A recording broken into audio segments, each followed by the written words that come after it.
जय हिंद साथियों।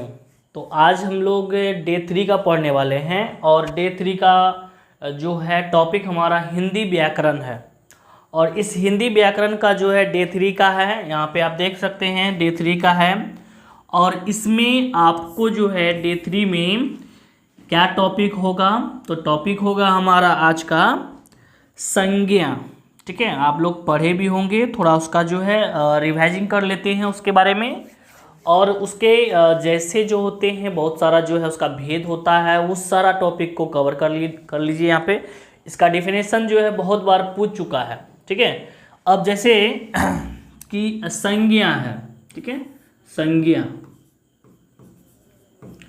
इसको इंग्लिश में क्या बोलते हैं, तो नाउन बोलते हैं, है ना। ये संज्ञा हो गया, इंग्लिश में इसको क्या बोलते हैं, नाउन बोलते हैं। ठीक है, अब ये नाउन जो होता है कहते किसको है।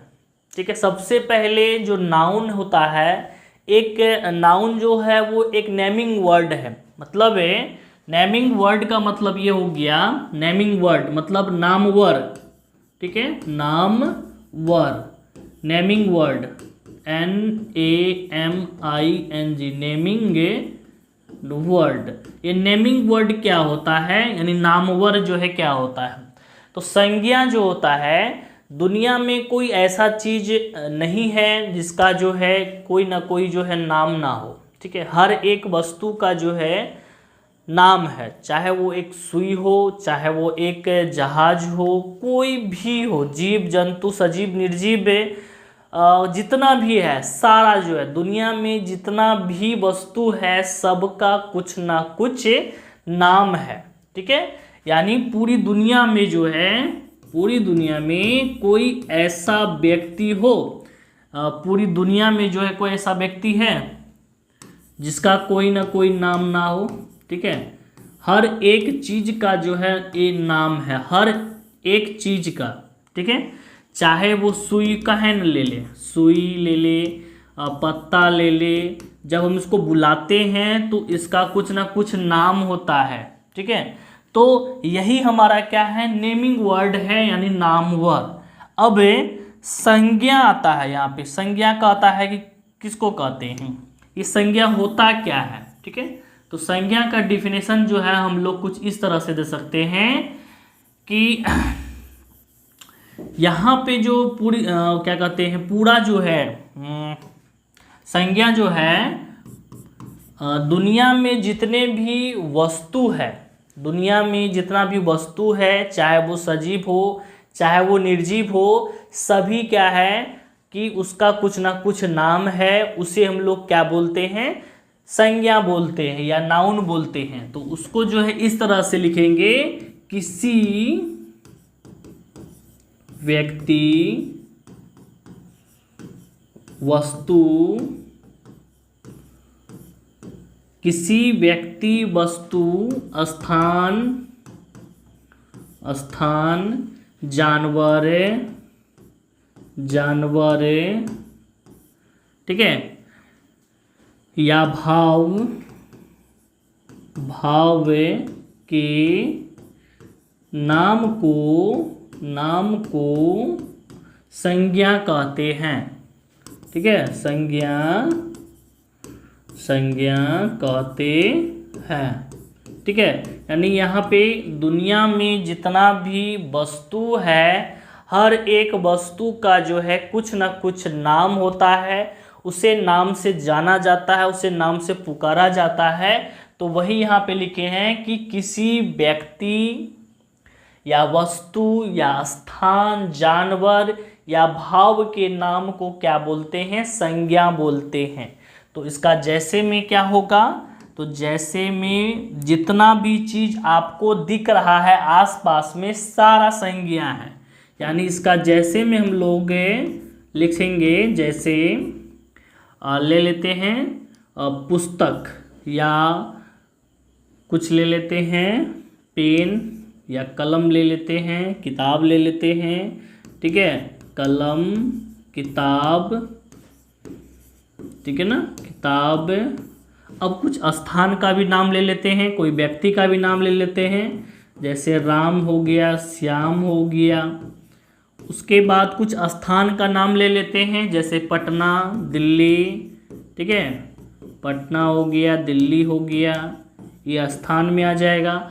अब कुछ जानवर का नाम ले लेते हैं, जैसे कि बैल हो गया, घोड़ा हो गया, ठीक है। अब भाव में क्या आता है, तो भाव में अच्छाई बुराई ये सब चीज़ आता है भाव में, ठीक है। अब जैसे कोई व्यक्ति अच्छा है, ठीक है, तो अच्छा जो बोलते हैं तो वह भी क्या है, एक नाउन ही है, मतलब संज्ञा ही है, समझ में आ गया। तो इसलिए कहा गया है कि जितना भी व्यक्ति हो चाहे वस्तु हो, वो दुनिया में जितना भी, ठीक है, चाहे वो पृथ्वी का बाहर का हो या पृथ्वी का हो, सभी क्या है, संज्ञा है, समझ में आ गया। अब इसका जैसे यहाँ भी क्लियर हो गया। अब कुछ इसका जो भेद होता है, यानी संज्ञा का जो है भेद, अब उसको देखते हैं। संज्ञा का भेद कितना होता है, पता है क्या? अगर पता है तो जल्दी से कमेंट करिए कितना है इसका, संज्ञा का भेद कितना है। संज्ञा के भेद कितने भेद हैं? तो संज्ञा के भेद होते हैं 5, ठीक है। यानी संज्ञा के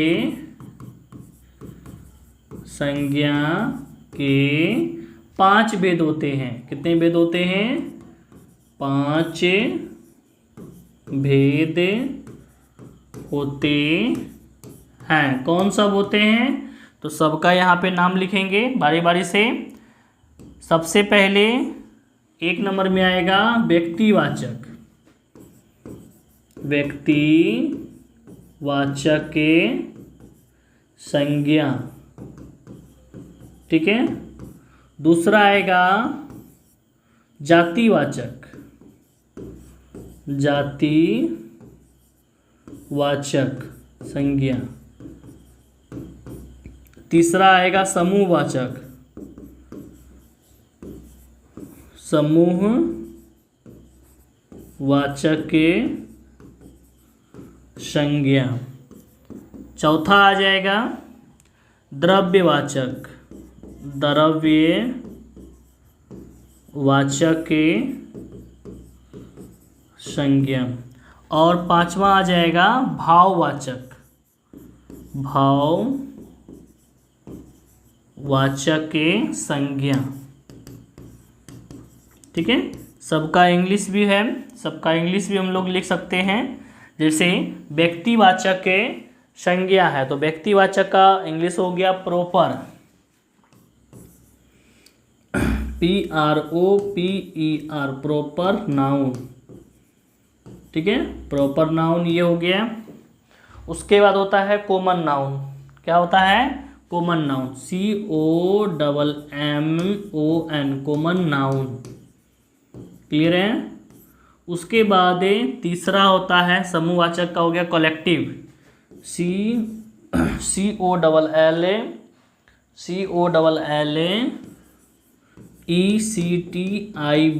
कलेक्टिव नाउन, ठीक है। उसके बाद द्रव्यवाचक का हो गया मटेरियल नाउन। उसके बाद हो जाएगा MATER, उसके बाद हो जाएगा IAL, मटेरियल नाउन, ठीक है। और 5वां हो जाएगा एब्स्ट्रैक्ट, ठीक है। क्या होता है 5वां नंबर में? भाववाचक है ना, तो भाववाचक का जो होता है एब्स्ट्रैक्ट होता है, ABSTRACT,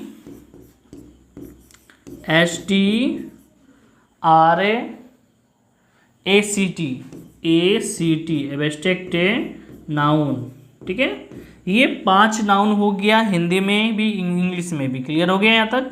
अब इसका जो है डिफिनेशन हम लोग समझेंगे, ठीक है। सबसे पहले संज्ञा जो होता है, वो संज्ञा के भेद कितने होते हैं? तो 5 भेद होते हैं, ठीक है। पहला हो गया व्यक्तिवाचक, दूसरा हो गया जातिवाचक, तीसरा हो गया समूहवाचक, चौथा हो गया द्रव्यवाचक और 5वां हो गया भाववाचक। अब जैसे कि व्यक्तिवाचक संज्ञा है उसको इंग्लिश में क्या बोलते हैं? तो प्रॉपर नाउन बोलते हैं। उसके बाद दूसरा हो गया जातिवाचक संज्ञा, तो इसको क्या बोलते हैं? कॉमन नाउन बोलते हैं। समूहवाचक का इंग्लिश हो गया कलेक्टिव नाउन द्रव्यवाचक संज्ञा का हो गया मटेरियल नाउन, और भाववाचक संज्ञा है तो वो हो जाएगा एब्स्ट्रैक्ट नाउन। क्लियर है यहाँ तक? अब हम लोगे पांचों भेद का परिभाषा फिर जैसे जानेंगे, ठीक है। तो सबसे पहले इसमें आता है कौन सा, तो 1 नंबर वाला जो है व्यक्तिवाचक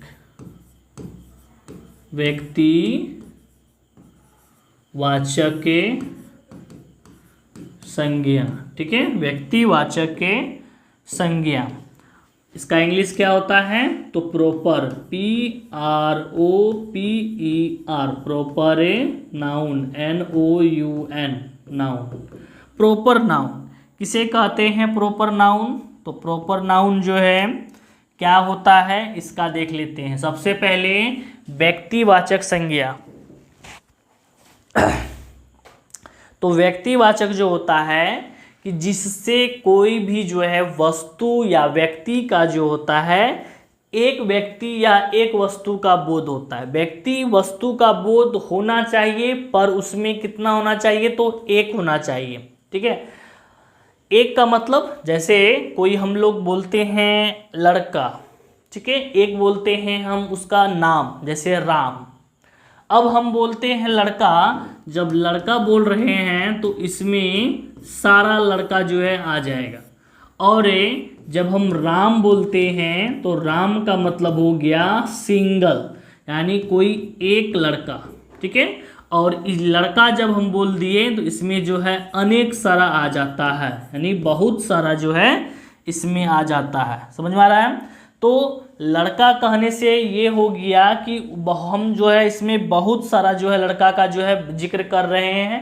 और राम अगर हम कह देते हैं तो पर्सनली जो है वो क्या हो जाता है कि सिर्फ हम राम को, यानी एक जो व्यक्ति है उसको हम लोग बुला रहे हैं या पुकार रहे हैं। समझ में आ रहा है?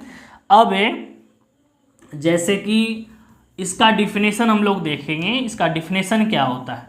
तो डिफिनेशन जो है देख लीजिए यहाँ पे, इसका डिफिनेशन जो है व्यक्तिवाचक संज्ञा जिससे जो है, जिससे किसी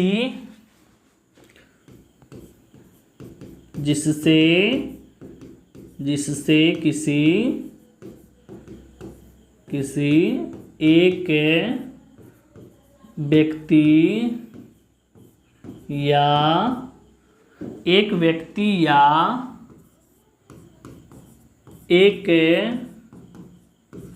वस्तु का बोध, जिससे किसी एक व्यक्ति या एक वस्तु का बोध हो, उसे क्या बोलते हैं, तो व्यक्तिवाचक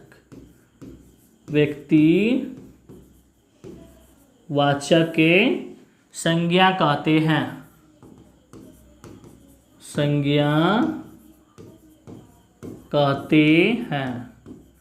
तो इसका जैसे जो है क्या हो जाएगा, तो इसका जैसे में कोई एक व्यक्ति आना चाहिए, चाहे एक वस्तु आना चाहिए, बस ये ध्यान में रखना है, ठीक है। चूंकि व्यक्ति कह रहा है, पर्सनली कोई व्यक्ति का जो है इसमें बोध होना चाहिए, पर्सनली, ठीक है।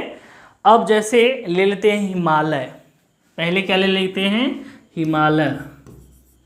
जब हम लोग यहाँ हिमालय लिख रहे हैं तो हिमालय सिर्फ एक पर्वत या एक पठार का जो है बोध होगा। अगर हम हिमालय की जगह में पर्वत लिख दे तो क्या ये पर्सनली जो है एक व्यक्ति या एक वस्तु का जो है बोध हो रहा है? तो इसका जो है पर्वत कहने से एक व्यक्ति या एक वस्तु का बोध नहीं हो रहा है। समझ में आ रहा है? इसीलिए यहाँ पे पर्वत का नाम लेंगे तो सिंगल जो है लेना है हम लोग को, इस चीज़ का ध्यान रखना चाहिए, ठीक है। अब जैसे कि अगर हम ले पूरा क्या कहते हैं व्यक्ति, यहाँ तो ले लिया इसका। अब कोई व्यक्ति का अगर हम लोग जो है नाम ले लें तो कोई व्यक्ति, पर्सनली एक व्यक्ति का नाम आएगा। जैसे अभी हम लोग लिए थे राम, ठीक है, या अगर श्याम लेना है तो श्याम, ठीक है ना। उसके बाद कोई और जो है कोई ले लेते हैं जानवर में, कोई एक जानवर का नाम लेंगे, ठीक है, जैसे कि शेर, ठीक है, शेर। भालू, शेर भालू ये भी आएगा। ऐसा नहीं है कि शेर और भालू बोल दिए तो इसमें जाति भर का जो है बोध आ जाएगा, नहीं। अब जैसे कि कोई एक शहर का नाम ले लेते हैं, जैसे दिल्ली ले लेते हैं, मुंबई ले लेते हैं, तो ये पर्सनली जो है एक शहर या एक जो है स्टेट या एक कंट्री या एक सिटी का जो है नाम हम लोग यहाँ बोल सकते हैं, ये हुआ। अब व्यक्तिवाचक संज्ञा में जितना भी हो सके इसका जैसे पर अगर फोकस करेंगे तो पर्सनली एक व्यक्ति या एक वस्तु का होना चाहिए, ठीक है, क्योंकि इसका डिफिनेशन ही कह रहा है कि जिससे किसी एक व्यक्ति या एक वस्तु का बोध हो, कोमा उसे क्या कहते हैं, व्यक्तिवाचक के संज्ञा कहते हैं। ये हो गया। दूसरा हम लोग यहाँ पे देखेंगे नंबर 2 में क्या था, 2 नंबर में जाति, जातिवाचक के संज्ञा, जातिवाचक के संज्ञा, इसको इंग्लिश में क्या बोलेंगे, कॉमन, COMMON, कॉमन नाउन, ठीक है, कॉमन नाउन। तो इसका डिफिनेशन क्या हो जाएगा, जिससे जाति भर का बोध हो, जिससे क्या हो, जाति भर का बोध हो, उसे हम लोग क्या बोलेंगे, जातिवाचक संज्ञा बोलेंगे, ठीक है। जाति भर का जो है बोध होना चाहिए जातिवाचक संज्ञा में। समझ में आ रहा है ना यहाँ तक। अब इस चीज को समझिए, जैसे कि यहाँ पहले लिख लेते हैं, जिससे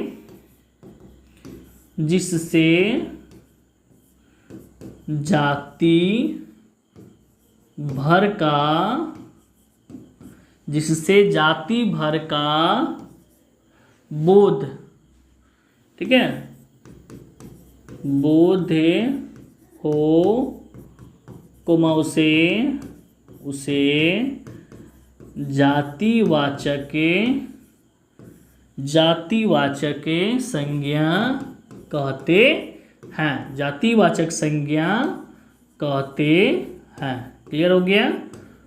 अब इसका जैसे क्या हो जाएगा, तो जैसे में हमको ये ध्यान रखना है कि जाति भर वाला जो है बोध होना चाहिए, कोई पर्सनली नहीं आना चाहिए इसमें। जैसे कि पर्वत ले लेते हैं, ठीक है, पहाड़ ले लेते हैं,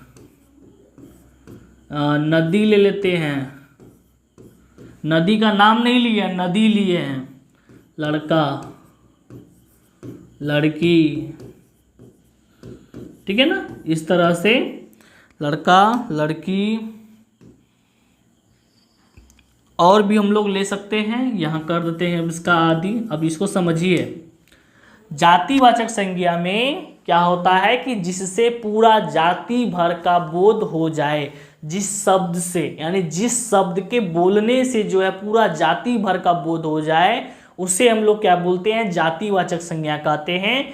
तो जैसे में जो इसका पूरा जाति का आना चाहिए, जैसे कि हम लोग पर्वत ले लिए, तो पर्वत कहने से इसमें जितना भी पर्वत है 5, 10, 15 सारा जो इसमें आ जाएगा इस पर्वत कहने से।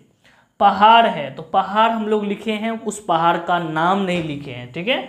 तो पहाड़ लिखने से क्या हो जाता है कि जाति भर का बोध हो जाता है। नदी है तो नदी लिख देने से नदी का जो है, सारा नदी का जो है बोध हो जाता है, ठीक है, कोई एक नहीं बल्कि सारा। अब तीसरा यहाँ समझते हैं, नंबर 3 में क्या आता है कि समूहवाचक संज्ञा आता है, ठीक है। नंबर 3 में देखेंगे इसका जो है भेद का नंबर 3, अब ये होगा समूहवाचक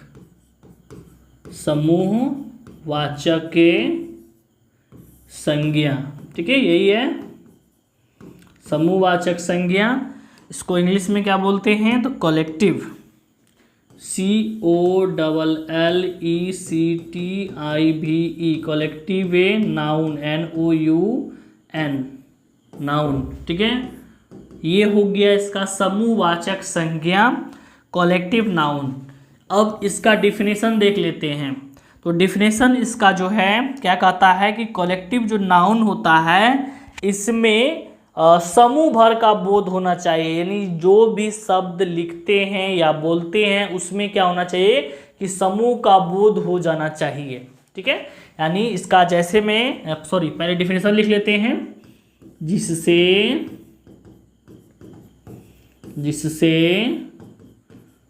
समूह भर का बोध हो, कोमा उसे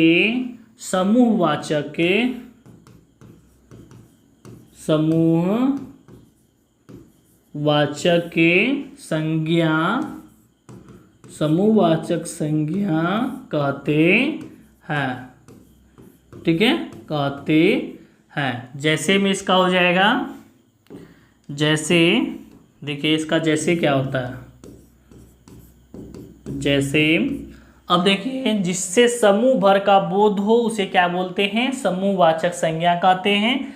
अब ऐसा शब्द लेना है जिससे समूह भर का बोध होना चाहिए, तो समूह वाला में आ जाता है, जैसे ले लेते हैं मेला, सभा,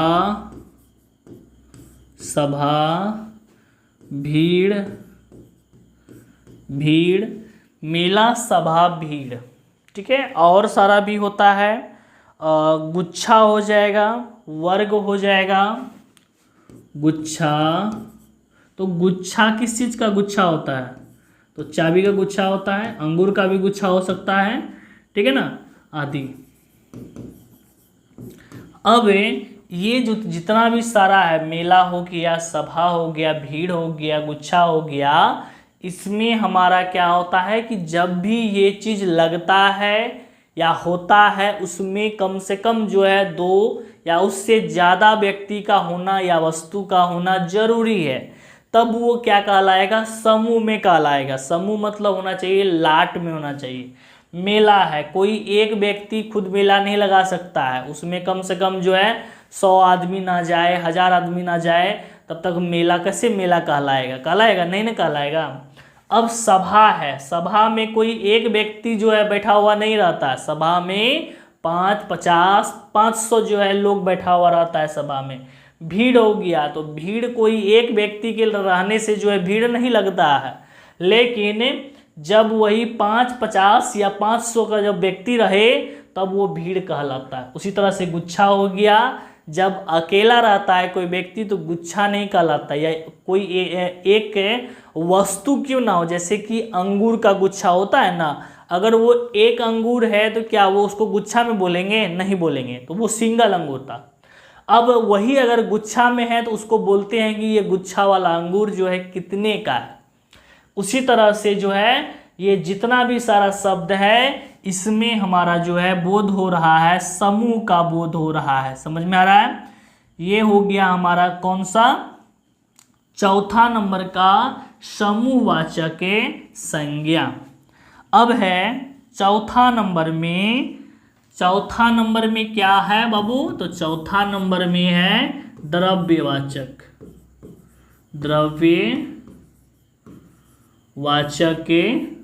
संज्ञा। यही है द्रव्यवाचक संज्ञा। तो इसका इंग्लिश होता है मटेरियल। ठीक है, मटेरियल नाउन बोलते हैं उसको, MATER। उसके बाद हो जाएगा IAL material noun, NOUN noun. अब ये द्रव्यवाचक के संज्ञा किसे कहते हैं, द्रव्यवाचक के संज्ञा किसे कहते हैं। द्रव्य मतलब हो गया जो तरल पदार्थ हो। ठीक है, तरल पदार्थ हो उसे हम लोग क्या बोलते हैं, द्रव्य वस्तु बोलते हैं या द्रव्य पदार्थ बोलते हैं। जिससे द्रव्य धातु का बोध हो, ठीक है ना, जिसको और इसमें एक खासियत है कि द्रव्य वस्तु जब होता है, कोई भी अगर द्रव्य वस्तु हो तो उसको हम लोग क्या करते हैं कि गिन करके नहीं देते।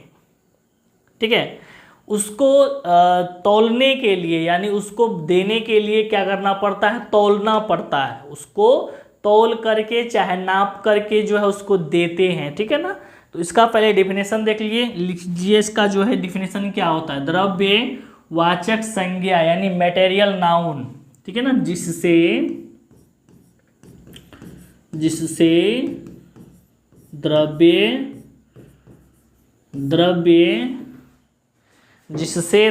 या धातु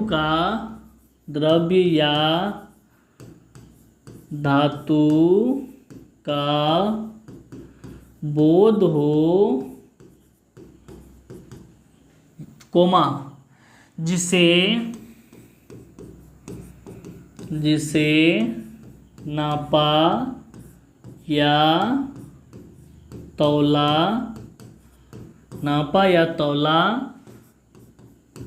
जा सके,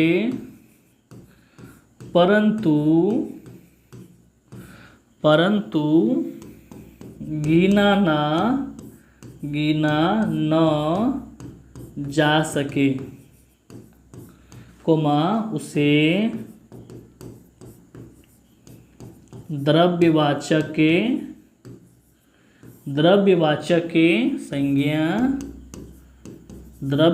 संज्ञा कहते हैं।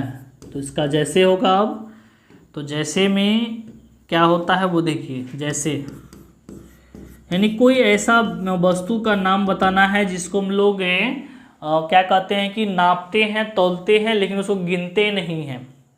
तो सिंपल सा है, ठीक है, सिंपल कौन क्या है, तो दूध है, इसको हम लोग देने के लिए क्या करते हैं, नापने का या तौलने का इस्तेमाल करते हैं, गिन करके कभी देते नहीं हैं। पानी हो गया, ठीक है, तेल हो गया, उसके बाद सोना चांदी भी हो गया, क्योंकि ये भी तौल करके ही काम चलता है ना। सोना चांदी ये जो लेते हैं या देते हैं, तो इसका जो है प्रयोग या उपयोग अपने दैनिक जीवन में करने के लिए जो है क्या करते हैं, इसको नापते हैं या तौलते हैं, पर इसको गिन करके कभी नहीं देते हैं। समझ में आ गया। तो इसे हम लोग क्या बोलते हैं, द्रव्यवाचक संज्ञा कहते हैं, जिसका प्रयोग हम लोग दैनिक जीवन में करते हैं। समझ में आ गया ना। अब है पांचवा भाववाचक संज्ञा। भाववाचक संज्ञा हो गया हमारा जिसे किसी व्यक्ति या वस्तु का जो होता है गुण, धर्म, जाति, भाव, ठीक है ना, आदि का जो है या स्वभाव ले लीजिए, ये सभी चीज का जब बोध होता है उसे हम लोग क्या बोलते हैं, भाववाचक संज्ञा कहते हैं। तो पांचवा नंबर का अब हम लोग देखेंगे, नंबर 5,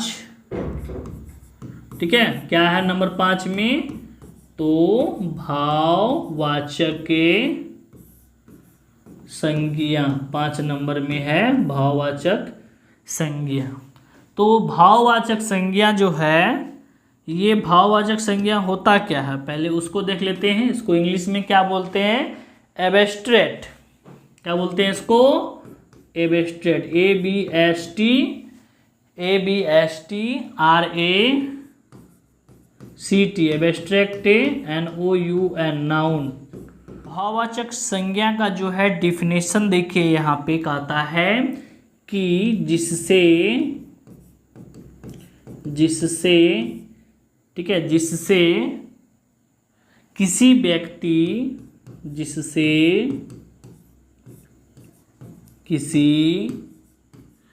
व्यक्ति या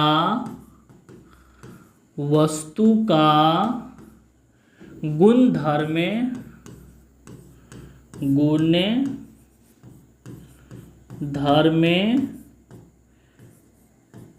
स्वभाव, ठीक है, आदि का बोध हो, कोमा उसे भाववाचक संज्ञा कहते हैं। भाववाचक